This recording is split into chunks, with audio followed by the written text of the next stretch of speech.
feel ashamed for the way I spoke about Israel with such levity at the time that a genocide was happening. Drop the lawsuits. Yeah.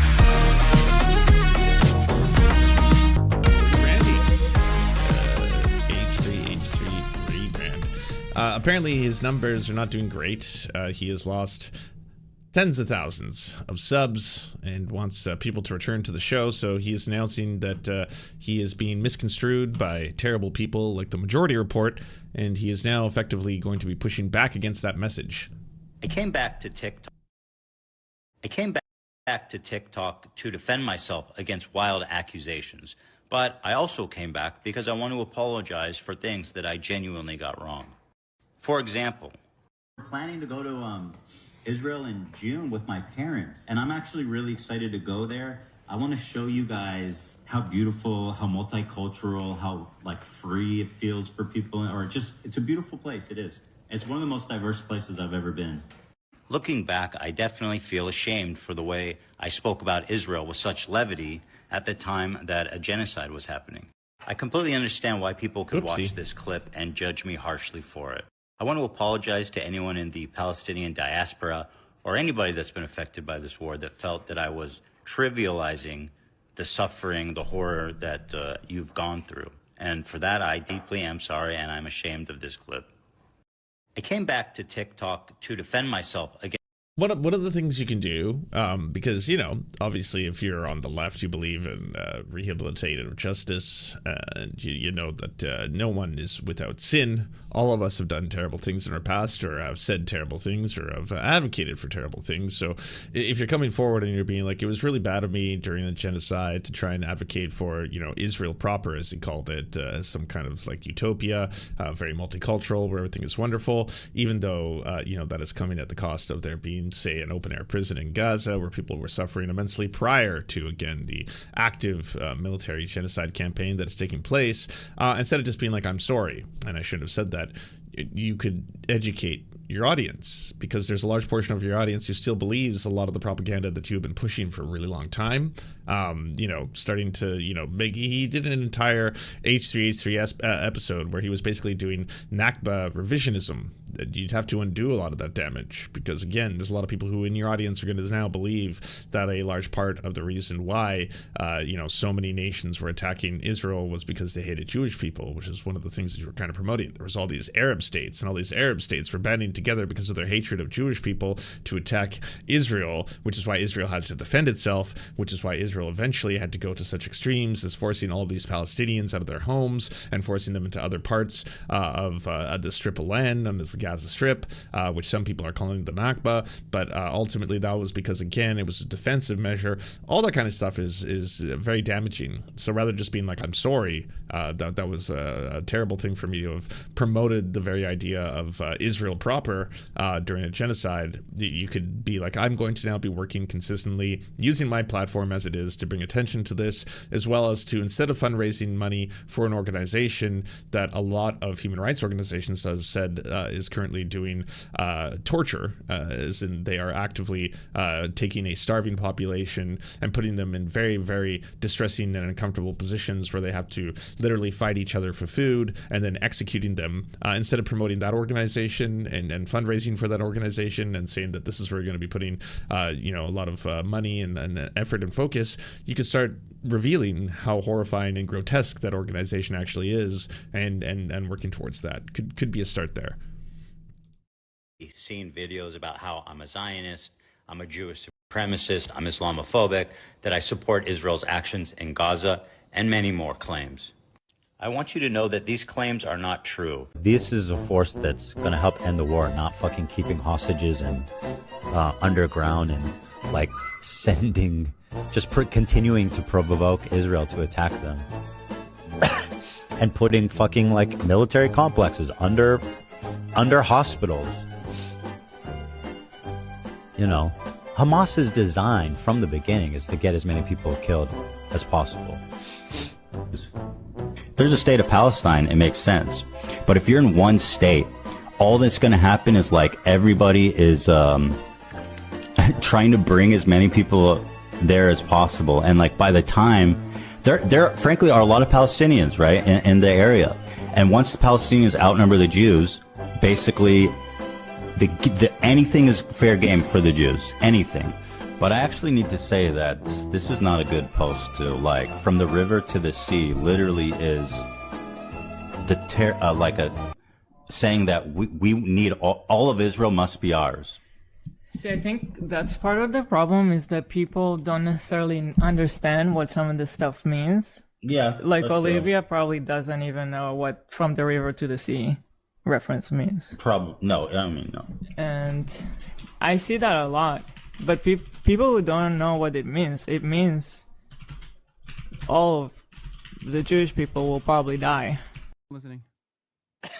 900,000 Jews, approximately 700 to 900,000, were forced to become Zionists, not by choice, but because they were forced out. The vast majority went to the fucking Arabs.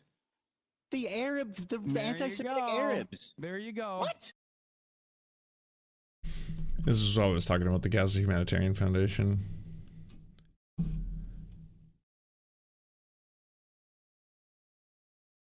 We're planning to go to Israel in June with my parents and all the kids. It's going to be such a great trip.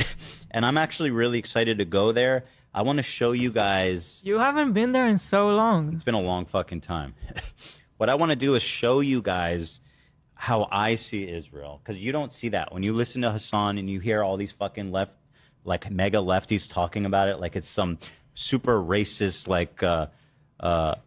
crazy, like Jim Crow style of society.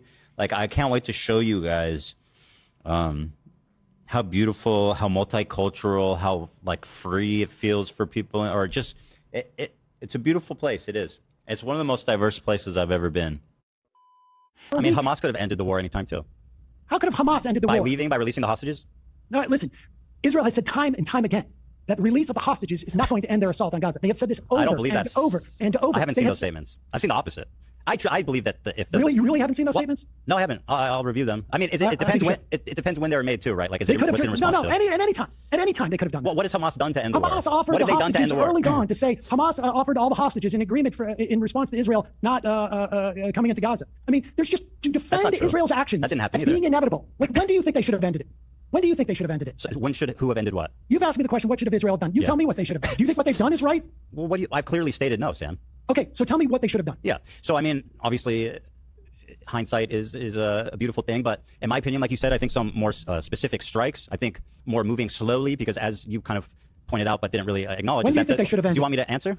This highlight reel is basically showing that it's not just like that one clip, right? Because that's the one clip he pointed out where he was basically like, I probably shouldn't have said that. I shouldn't have said that, like, Israel proper, as he put it, is a beautiful place. It's the most multicultural place I've ever been into. I can't wait to show you guys how beautiful it is, which is effectively, while Israel is doing a genocide of Palestinians, a form of propaganda, right? To be like, well, hey, by the way, this is the beautiful, benevolent nation, the only democracy in the Middle East. I want to tell you all about how incredible it is and how it's nowhere near as hateful as everyone says. It's got beautiful beaches and restaurants and even like a really robust club scene. There's so much psytrance.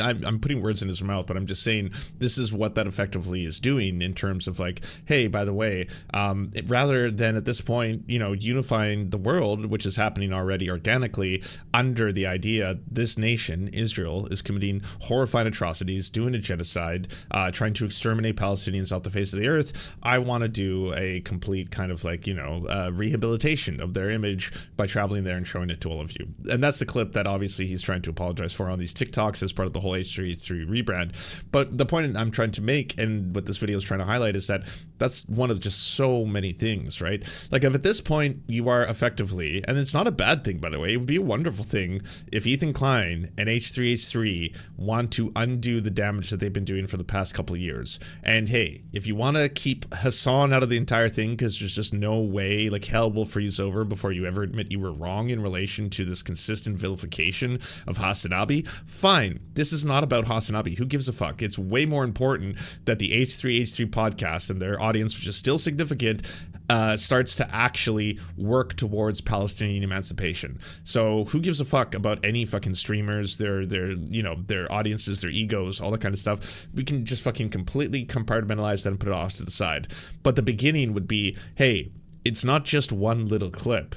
There has been an effective campaign, whether or not you were conscious of it, to consistently promote points that are going to benefit Israel and the genocide that they are committing. And those are broad and vast. They are historical. They go all the way back to historic events, which you have been intentionally rewriting history of and spreading propaganda of. There are numerous different videos that debunk this in real time. Go to Overzealot's channel. Overzealot's channel has gone point by point. Here's why what you were saying is not only factually incorrect, is historically incorrect, is revisionist history, and is serving to promote Zionism. Here's why. And it explains why. And it's not only utilizing, Overzealots is really good about this, not only utilizing, say, Palestinian scholars or Arab scholars, also referencing Israeli scholars, also referencing Israeli human rights activists, also referencing Jewish scholars, also referencing Jewish human rights activists who are also speaking out against Zionism. And here's what they have to say about this. Sometimes it's Ilan Pape. There's a lot of different people that Overzealots uses in those videos, but they go into much better detail than I could right now. But just to start with, instead of doing the next whatever H3H3 podcast special on Hassan or on Frogan or on Denims or on whoever else you want to target at any given time, do it on H3H3. H3H3 new special debunking H3H3.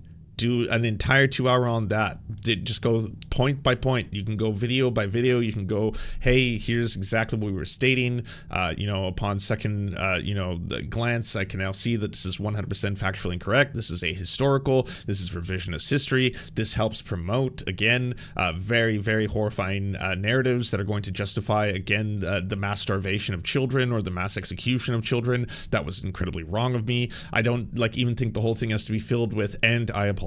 It's even more important at this point for more people in your audience to start learning this kind of stuff and to start actually realizing and deprogramming them, because everyone at some point or another needs to be deprogrammed from the very mainstream Western propaganda that everyone had been fed. And sometimes it takes people having to see genocide with their own eyes. Sometimes they need to see bombs dropping. Sometimes they need to see children starving to death or even seeing bodies, whatever it is that makes someone go, wait, this doesn't seem right. And I'm being told so many lies, and I'm constantly being told Israel has a right to defend itself. Israel is the only democracy in the Middle East. Palestinians are terrorists. Hamas is a terrorist organization. All of these people just want to kill all of the Jewish people. October 7th was the worst atrocity that has ever occurred. All that kind of stuff, right?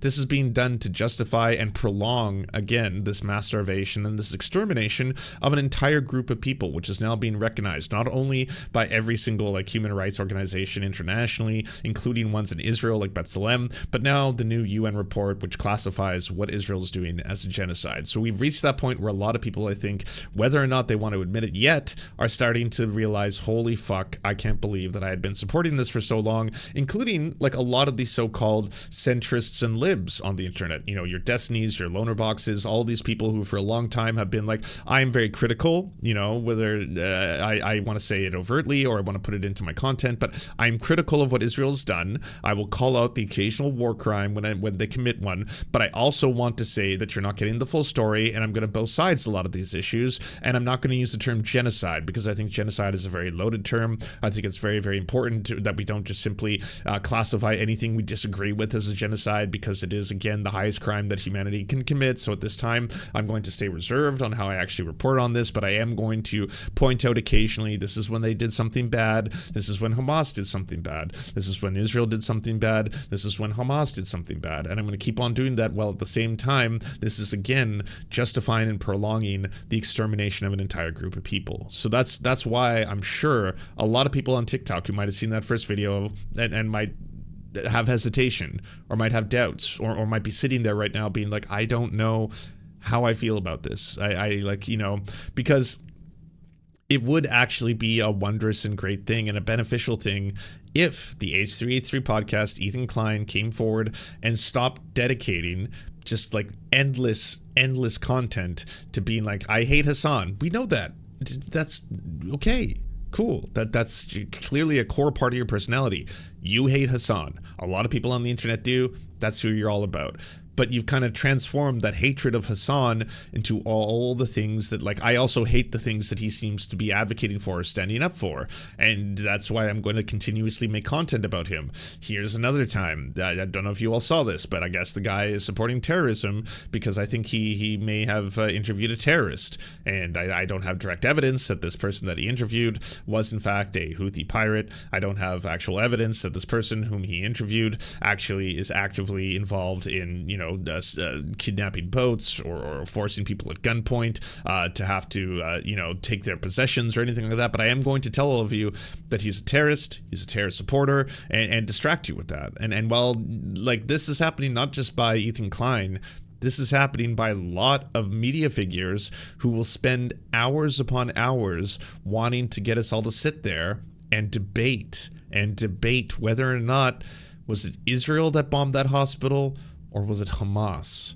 Was it Israel that bombed that parking lot, or was it a missile from Hamas? And now we have, apparently, the New York Times and their digital forensics team is saying that it couldn't have been Hamas because of the trajectory, because of the speed at the rate. That it's not a simple, you know, weapon that Hamas would have had access to. This is most likely Israel that did it. And while they're doing all this, thousands upon thousands more Palestinian civilians are getting massacred and murdered.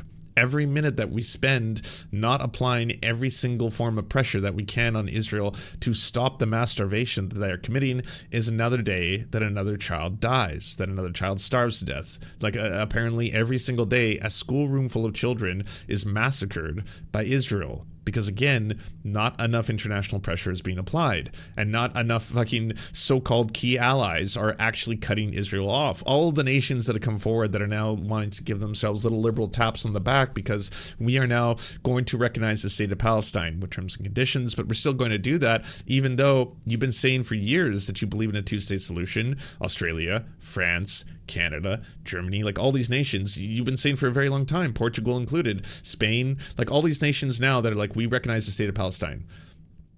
That's below the bare minimum. You need to cut off all arms sales, two-way arms embargo on Israel. You need to apply sanctions to Israel. You need to cut Israel off from the rest of the world in the same way that apartheid South Africa was in the past. People, when you make that comparison, don't seem to have a lot of trouble calling out the horrifying atrocities of a nation trying to be like, oh, we're trying to build Rhodesia. We're trying to build this, you know, idealistic new country and all this kind of stuff that's going to obviously just benefit white people.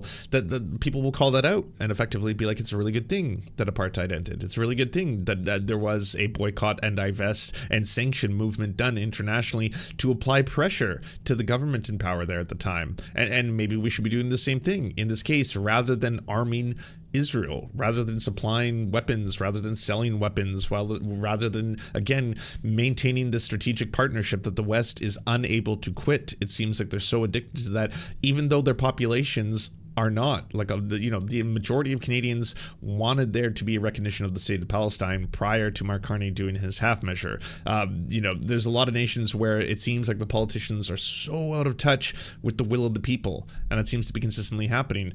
But these are important steps, right? And so simply making a TikTok where it's just like, hey, by the way, this one clip that's going around, I see it, I don't think it's a good look, I apologize, and hopefully a lot of you can now stop, you know, saying that what I've said in the past is bad. Yeah. So the leadership is obviously underground. So it's going to be a long mission of trying to get them. It's going to be a difficult mission, but I think militarily they probably have some obligation to their citizenry at the very least to like take out but we're ignoring the fact that missiles are being shot into Israel nonstop. And I know you're going to say, you know, Iron Dome stops most of them, which is true. But at the same time, I mean, a country needs to respond to that. They can't just allow missiles to be shot in. Tell me the non-fantastical version of what they should have done. Should it have been 2 weeks, 3 weeks? How many Hamas leaders, how many members of Hamas should they have killed before they leave? Because we know that Blinken said on his way out that virtually every Hamas member of Hamas that they've killed has probably been replaced by someone who's lost a family member or an entire family or whatnot. So you tell me, Ethan, if you're the one with the sensical perspective on this, and mine is fantastical, what should they have done that would have been appropriate in your mind? Yeah. So besides like special operations and stuff, I think it would have been a good idea to, I think there's a space where they could like try to find peace partners in Gaza before just destroying the whole thing. Like, obviously they approached it completely wrong, right? But there are ways, I think, that could have happened that are realistic, like trying to forge some kind of peace partner, some kind of alliance, some kind of international coalition. All those people were marching in the Great March of Return week after week after week. Sam, was there Hamas activity at the Great March? Sinwar was marching. Sinwar was marching with them. Were people attacking the border wall?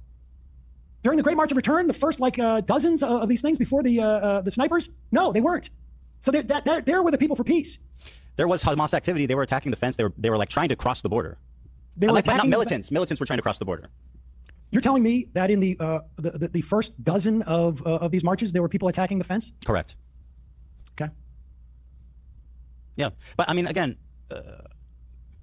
I think that there's a way for Israel to try. I think they can obviously pursue peace. The way that they're doing it is impossible, right? Like, it's fucked up, it's insane, it's genocidal, it's horrific. They're not pursuing peace. I'm not saying. They're not I'm saying the pursuing peace. opposite. I don't Sam. think Israel is Well, you asked me pursuing what should they have done. I mean, obviously Yes. they're not pursuing peace. I agree with you. Like, quite the opposite. That's not what they're doing. But I'm saying there could have been a path, although it's not. It's.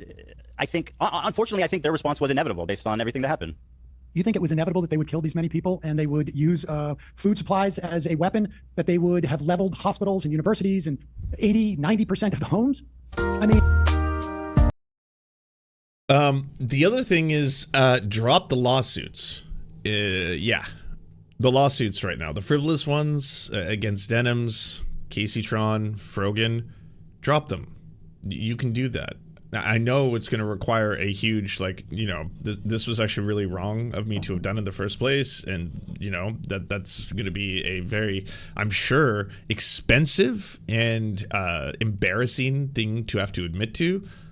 But you got to do it. You can't be like, hey, by the way, I want to rehabilitate my image and I want to start trying to be on the right side of history and doing good. And so, yeah, in addition to that, yes, I am still going to continue my frivolous lawsuits, which are a bunch of content creators that are all women, and 2 of them happen to be Muslim. And in that case, maybe it was weird of me to do that when I openly was stating that I wasn't going to be doing that to similar other people who had done the same thing, such as Asmongold, who were also reacting to my content, but I'm not going to be suing him. I'm specifically just suing the women in this case. Yeah, that is pretty fucked up. You could probably, you know, go a long way by dropping those lawsuits. I've said from the beginning, I still think even if the lawsuits do continue, that they are entirely winnable. I'm not a lawyer. I have no legal expertise. This is not me trying to give anyone legal advice. If you want legal advice, go consult a lawyer. 100%. Do not listen to random weirdos talking on the internet. But my history of working in digital distribution, as well as working for film and television companies that were doing digital distribution, is that for you to claim the copyright in the first place, that you owned the exact copyright to the Ethan Klein, Hassan Piker nuke, content nuke, you had to have had that be your original content. And it wasn't 100% your original content. A very large percentage of that content is other people's content, including Hassan's content. And when you were using Hassan's content, you can say, well, I was using it transformatively, so it still falls within the bounds of fair use, so I still own the copyright in totality of the entire content nuke. You didn't cite where you were getting the clips and who owns the copyright to those clips, which you also have to do. If you take a documentary, and in that documentary, you contain clips from copyright material, and in those, they are selectively used. It's going to be a judge who gets to determine at the end of the day whether or not it is or is not fair use, but at the end of the day, you still, at the bare minimum, have to cite who's the original copyright holder, where is it from, what was it taken from, and what year was the copyright holder established in terms of their copyright date. That's something you have to do. Now, I'm saying, do YouTubers do that? Oftentimes, no. And it seems to be just kind of like the Wild West gray area where people aren't worried about suing one another. So I don't really concern myself if I was making, say, like a YouTube documentary. If I'm going to take a clip of, say, like, you know, 10 seconds of the Ethan Klein show, put it up there, am I then going to say, this is Ethan Klein, original copyright holder, H3H3 Productions, from broadcast date July 4th, 2024, and then put that on there? You're supposed to, though. If you want to claim, again, if you want to be completely as safe as you want, as you can, I should say, and you want to make sure that you're not going to get sued, that's something that you should be doing, which he didn't do at all for any of the clips that he took from Hasanabi. So I'm sure a judge would look at the entirety of it, in my estimation, and be like, well, I don't know if you own the original copyright to the content nuke itself, because the content nuke itself contains a lot of copyright material from other people. So for then you to be suing other people for infringing on your copyright, saying that they were not transformative enough in the way that they were reacting to your content nuke, you in fact do not own, like, that's where I would assume. But to get to that point, you know, is going to bankrupt all of those women. Like, those women are going to have to spend, again, tens of thousands, if not hundreds of thousands. Who knows how much money they've all spent already. I've noticed that a lot of them are still trying to fundraise for their lawyers and their legal fees. Drop that. drop that all as well. So thank you so much to our patrons for making this show possible. We could not fund it without you. And if you want to join, please check out patreon.com/theserfs to unlock bonus episodes, uncensored content, and all the good stuff. Thanks to Anna Loves Riley, Addercap, Bobby Lasers, Cheryl Alvarez, Comrade Junkie, Doug Caddy, Everything Important, Hegbard Salim, Multimondi, Omni, Political Papi, Preston Kroll, Quiet One 85, Riley and Anna, Roller Dragon, Cernicus, Stellar Gwyn, Sebastian Demmel, Tigwick, and Words Greenwood.